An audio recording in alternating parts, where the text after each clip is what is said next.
हर साल 14 अगस्त को हम उन्हीं कुर्बानियों, काविशों और शहादतों को हिरासत-ए-सीन पेश करने के लिए मुख्तलिफ तकरीब मुनक्किद करते हैं। हमारी आज की ये तकरीब भी इसी सिलसिले की एक कड़ी है, जहां हम पेंट एंड स्कूल अपना हिस्सा डाल रहे हैं।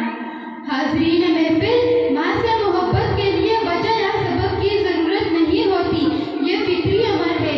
मातृ वतन से प्यार हमारे दीन का हिस्सा है। इसी वजह से हम ये कहने पर मजबूर हैं कि पाकिस्तान हमारी शान, हमारी जान, जीवे पाकिस्तान। कदम कदम